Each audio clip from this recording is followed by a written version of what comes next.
Welcome to Influential Entrepreneurs, bringing you interviews with elite business leaders and experts, sharing tips and strategies for elevating your business to the next level. Here's your host, Mike Saunders. Hello and welcome to this episode of Influential Entrepreneurs. This is Mike Saunders, the Authority Positioning Coach. Today we have with us Brad Feldmar, who's the Chief Revenue Officer of TE+A Marketing. Brad, welcome to the program. Thanks, Mike. Appreciate your having me today. You're welcome. Yeah, so I love talking to fellow marketers, especially when you are so well positioned in the industry, talking about branding and digital. So I want to dive into that, but get us started with your story. What's your background and how did you get into the industry? Sure. Appreciate it. Well, actually, believe it or not, I'm a third generation marketer. Both my grandfather and my father were in the direct mail business. Nice. Owned a printing company. I started my career there selling direct mail and printing. That sort of morphed over the years into database marketing and direct marketing and email marketing. And now what I think is sort of generally called digital marketing. But I've been in this biz for about 25 years and just love it. Yeah, I'll bet you would agree with this. Way back in the day when you started with direct mail, and then it started morphing into all the digitals and all that. And then people like, oh, I'm ignoring direct mail. But now, these days, I feel like all these multiple touch points of marketing are essential. And some of those old ways are coming back into vogue because people are tired of getting barraged online all the time. If you have your marketing plan set to only be digital, you're missing out. So you need to have a little spot of digital, little spot of email, little spot of social, and some, kinesthetic touch of direct. So I think it's such a neat way that you have been brought up in the industry. So what are you seeing these days in your industry? You focus on financial services. So what do you guys do at TE+A Marketing, and how do you serve your clients? Well, first, I'll agree with you on that point you just made. Yeah. I remember when I got out of direct mail years ago, everyone said direct mail is dead. Yep. No one's ever going to open a direct mail package anymore when you have something called email. Now, 15 years later, I think it's sort of turned around. Now, email is your junk mail. And direct mail really stands out when it gets into your physical mailbox because you don't get as many ads in your mailbox as you used to have. So we are big believers in cross-channel marketing. Everything you just mentioned, social, email, website, direct mail certainly has a place at the table, as do things like trade shows, webinars, podcasts like we're doing now. So I think also everything is what works. Well, Brad, check this out. I concur 1,000% with what you just said, and it's really throws gasoline on the fire when you can overlap and integrate different channels. So here's what I mean. Literally right before we got on this interview, I went to my mailbox and I got some copies of the latest marketing piece that I use. You're probably familiar with Reminder Media, Luke Akery and the guys there. They've got this wonderful magazine and you can sponsor and have all of these things throughout the magazine that promote you. Well, here is this magazine that you touch and feel. So that's direct mail. But throughout there, they give you the opportunity to insert for some pullouts and back cover. Well, what I do is I've decided to promote some podcast interviews that I've done. So I've got a QR code and it points people to digital marketing. So now we're integrating direct mail marketing with digital marketing. So I think that's where the pure beauty comes in, where you can say, look, there is not one cookie cutter template to market to get in front of the best client for your financial services firm. You need to have a little bit of this, but when they start overlapping, that really can become 1 + 1 = 10. Totally agree. We call it the 1-2 punch. We've employed quite a few tactics in the last few years where we can time out getting an email and, let's say, a postcard to a prospect so they hit within about a 48 to 72 hour time frame. and we really get that double exposure. There is some interesting technology that we've used where we can actually take someone who visits a website, we can cookie them, we can reverse that cookie into a postal address, and we can have a postcard in your mailbox within 2 to 3 days of you visiting someone's website. Nice. So that 1-2 punch, we have found great success. And yes, isn't it ironic that the QR code that I think a lot of people thought was also a thing that was dead a few Yep. years ago. Now I notice them on quite a few Super Bowl ads. And I know. Yeah. The little bouncy thing that went around the screen. Yeah, Yep. to point your phone I at know. here. Now you're taking your mobile phone, you're pointing it at your TV screen, you're clicking a picture, and it takes you to a website. That's amazing. Well, it used to be like, what the heck is that? Then it was like, oh, now I know what it is, but I got to download some app and figure that's cumbersome. I don't want to do it. But now it's so easy because you point your phone camera at it, and now it's so mainstream that you go to restaurants and there's the menu. So it's all in how you have to stay up on the digital. That's digital, and you got to stay up on what people are doing. People are buried in their phones. So let's kind of roll into now what you guys do with digital. And like you mentioned, I love that 1-2 punch, because when you can combine digital with cookies and postcards, boy, that's hitting them on all fronts. So what are you guys focusing on when you're serving your financial services clients in the digital marketing space?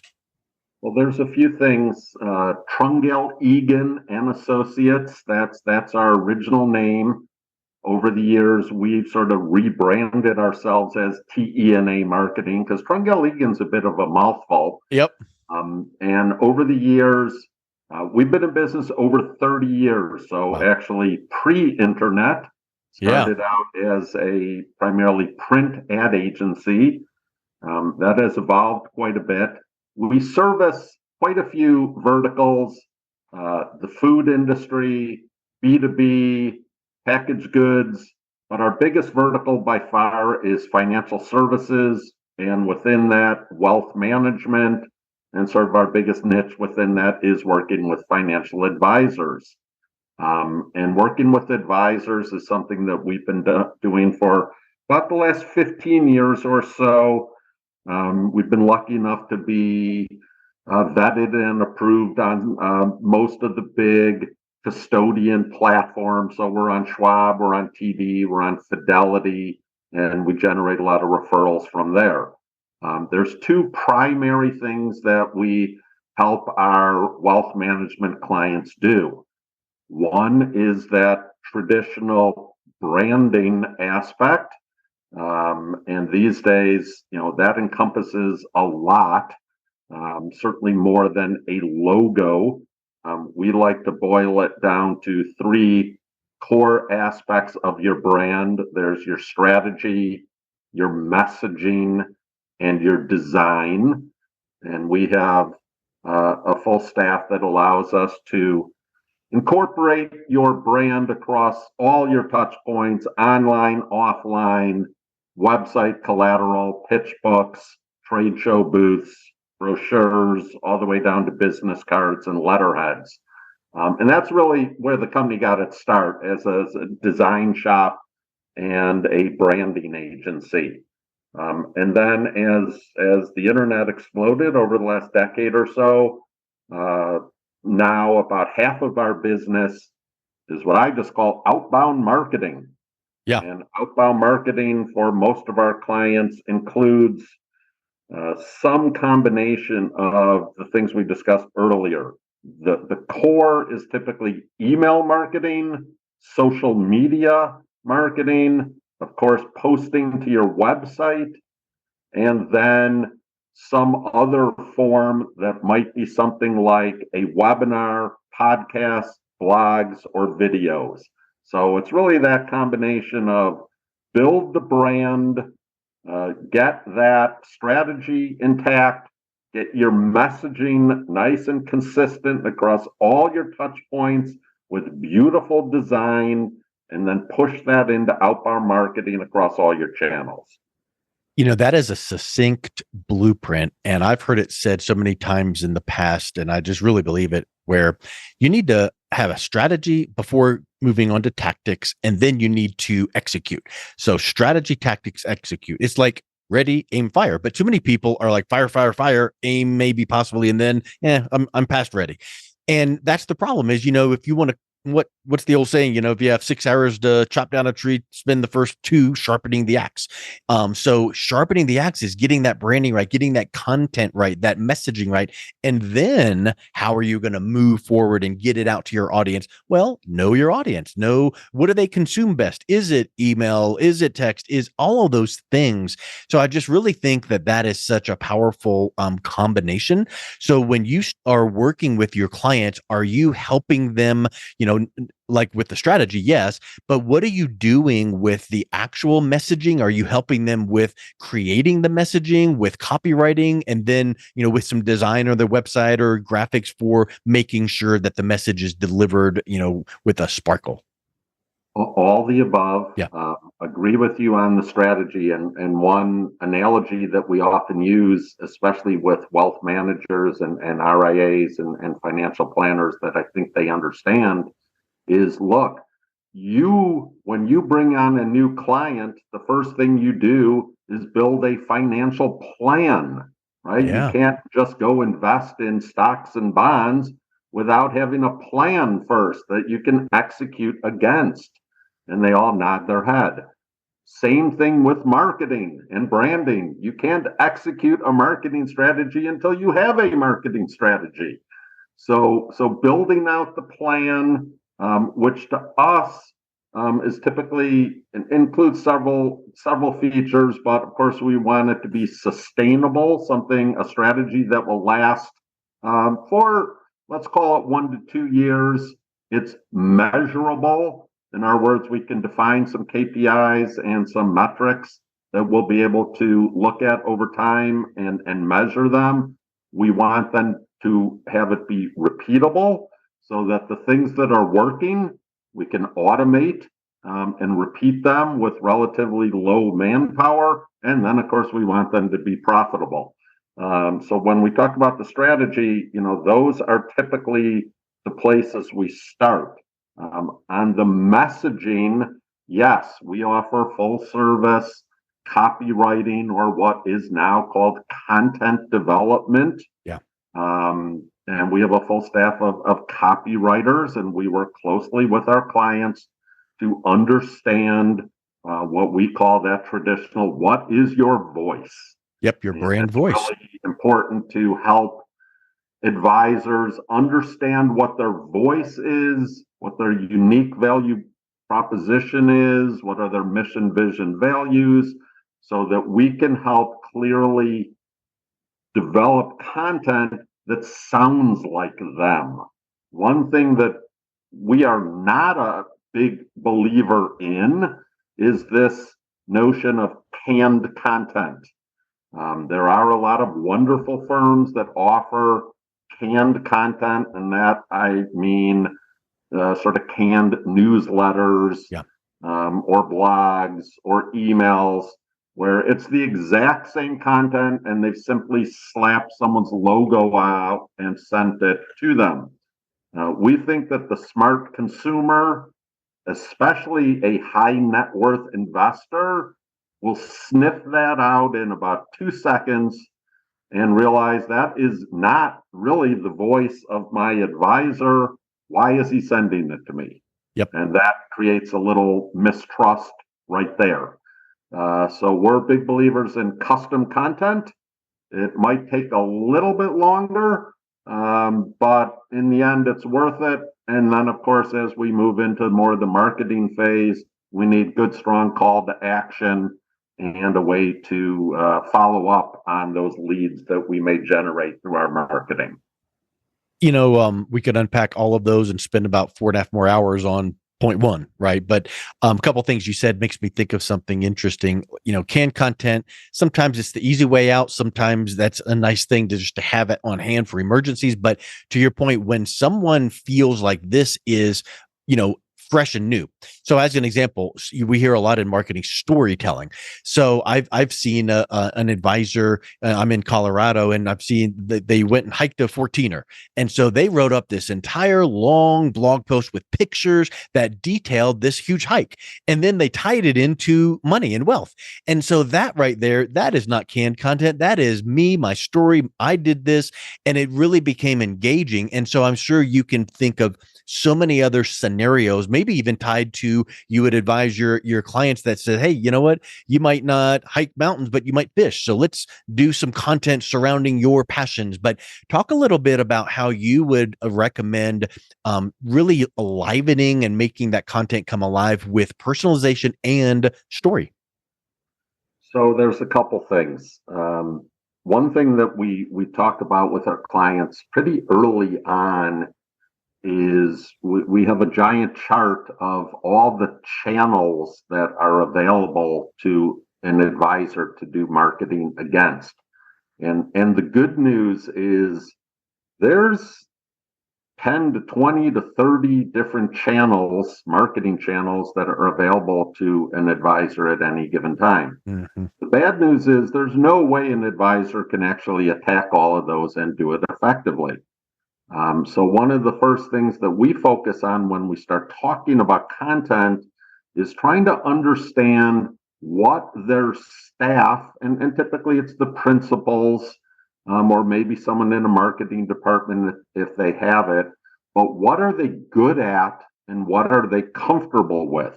For example, there's three primary forms of content. There's the written content that might lend itself to something like blogs or white papers, or if they have someone on staff that is comfortable in front of a camera, well, then we're probably going to suggest we get into video, because video is very sticky and has some great attributes that are unique to it. But you need someone on the staff that's comfortable in front of a camera, or something like we're doing here. Maybe you're not comfortable in front of a camera, but you are comfortable talking. Something like a podcast might be the way to go. So that's one of the first things we talk about with our clients is, what are you comfortable with that? What are you good at?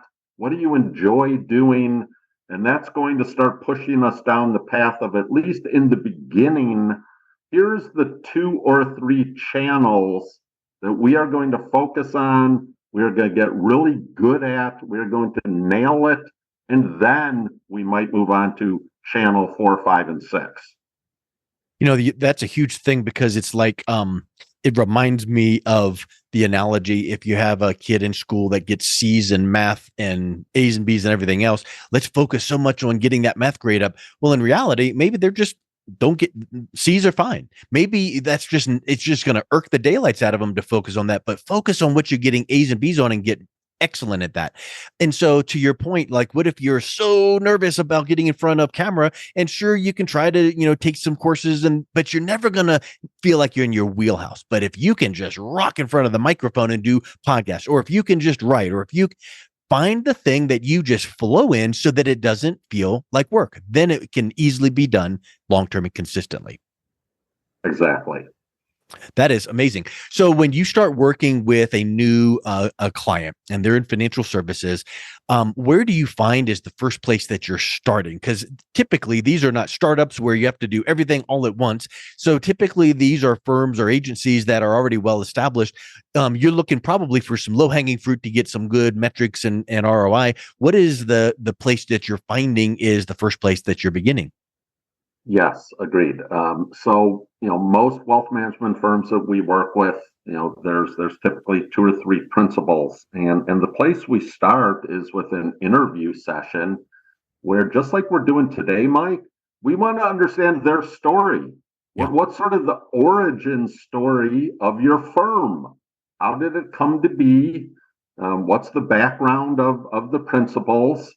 How did it grow? What did you have a success with? What were some of your struggles? As we start to learn their story, that starts to get our minds going on, well, how am I going to turn this story into a story that's going to appeal to a prospect on the other side.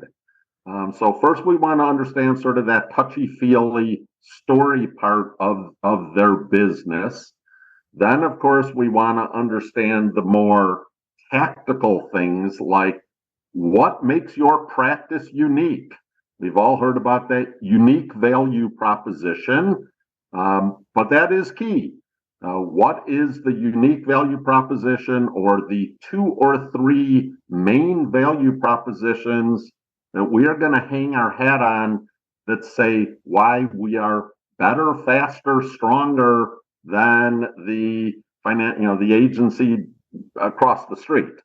So understanding the story, understanding what makes them unique, and then at times we will get into performance, right? So some of our financial advisors love to talk about performance if they have good performance. Yeah. If they don't have such good performance, or they want to downplay performance, well, then those other things about the story and the unique value proposition, and maybe some unique products or services that they offer, are going to have to become more important, because we're not going to be able to talk about performance. I think that what you just described there could easily be done in a one-page survey form, send it to the client, get it back in. But what you guys do is you forego that, knowing that that's easy just to go click, paste, type in, and you're scratching the surface. What you're doing is going in deep and having a vibrant back and forth conversation, and you're learning things, and you probably come out with insights that both the client never even thought to bring up, but you just get in the moment and you mention something and you're calling out really powerful insights that then you can serve your clients best. So I just love that hands-on approach. That's really such a powerful way that you even just start off the relationship, and then we can build from there. So that's spectacular. Well, especially wealth management and advisors, this is a very personal decision. Someone who's going to entrust giving their money to an advisor, that's their nest egg. That's something that they've worked on for many, many years. So that story and some of those intangible aspects often are the tipping point that get a high net worth investor to sign on with advisor A over advisor B, because they want to work with someone that they trust and that potentially they have something in common with, because they may be working with this person for 10 to 20 years. So important that those intangibles of the firm come out, and that their prospects and clients can see themselves within that and how they fit in.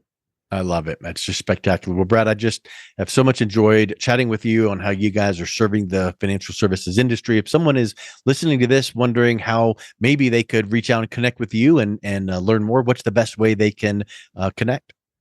Sure. The easiest way is to send me an email. It's BF, like boyfriend, BF at TrungaleEgan.com. I'll spell that because that's a bit of a mouthful. It's T as in Tom, RUNGALEEGAN.com, or just go to our website, which is TrungaleEgan.com. There's a contact us form that will be routed to me, and I will get back to you immediately. Excellent. Well, Brad, thank you so much for coming on today. It was a real pleasure talking with you. Yeah, thanks, Mike. I really appreciate it. This was fun. Thanks so much.